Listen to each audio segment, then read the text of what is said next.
ज्योतिताई, तुम्ही आज शरद पवार यांना भेटण्यासाठी आलेला होता. जयंत पाटील सुद्धा उपस्थित होते.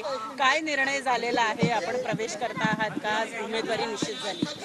मुळात मी माझ्या नोकरीचा राजीनामा देऊन किंवा सेवानिवृत्त होऊन राजकारणात सक्रिय व्हायचं ठरवल्यानंतर ह्या भेटीगाठी सुरू झालेल्या आहेत आणि मी राजकारणात सक्रिय होत असल्यामुळे आता त्यांच्याकडनं आम्हाला निर्णयाची प्रतीक्षा आहे. आज नेमकं तुम्ही काय काय सांगितलं, काय चर्चा झाली? कारण बराच वेळ ही चर्चा चाललेली आहे, तर कुठले कुठले मुद्दे आपण मांडले? चर्चा ही माझ्या राजकारणातल्या प्रवेशाच्या अनुषंगानेच झालेली आहे. पण उमेदवारी काही निश्चित म्हणजे नाही, चर्चा अजूनही चालूच आहे आणि त्याच्या बाबतीमध्ये आज जी काही आम्ही भूमिका मांडलेली आहे, पक्षाने मांडलेली आहे आणि आम्ही देखील मांडलेली आहे, त्यावरती निर्णयाची प्रतीक्षा आहे. ताई, आज राष्ट्रवादीमध्ये काही प्रवेश होणार आहे अशा चर्चा सकाळपासून आहे. 2-3 प्रवेश आहेत, त्यामध्ये आपलं नाव असणार आहे का? नाही, आज तरी माझा प्रवेश नसणार आहे त्याच्यामध्ये. अंतिम निर्णय लवकरच होईल.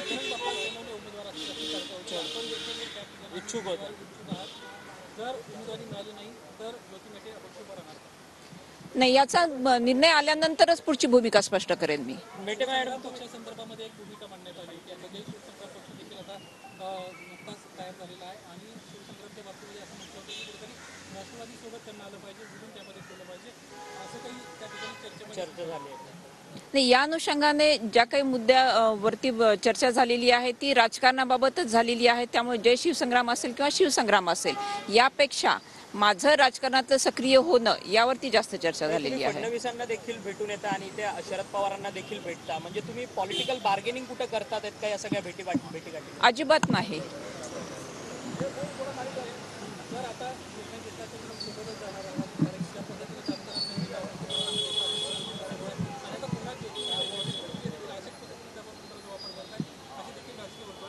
नाही, दबाव तंत्राचा वापर करण्याचा प्रश्नच येत नाही. मी मगाशी तुम्हाला सांगितलं की मी शासकीय सेवेत होते आणि जेव्हा शासकीय सेवेतून मी सेवानिवृत्त झालेली आहे त्याच्यानंतरची ती भूमिका आणि आगामी वाटचाल या अनुषंगाने ती चर्चा होणं ती स्वाभाविक आहे. आपली दुसरी वेळ आहे, आपण शरद पवारांना येऊन भेटत आहात. चर्चेची जी प्रक्रिया आहे ती कोणत्या टप्प्यापर्यंत पोहोचली? आता शेवटचा ती जवळपास शेवटच्या टप्प्यापर्यंत पोहोचलेली आहे. तुमच्या समोरच्या म्हणजे अर्थात महायुतीने स्वतःचा उमेदवार घोषित केलाय पंकजा मुंडे बीडमध्ये. त्या प्रचाराला त्यांनी सुरुवात केली आहे, परंतु बीडचा अजून देखील महाविकास आघाडीचा उमेदवार जो आहे तो ठरताना पाहायला मिळत आहे.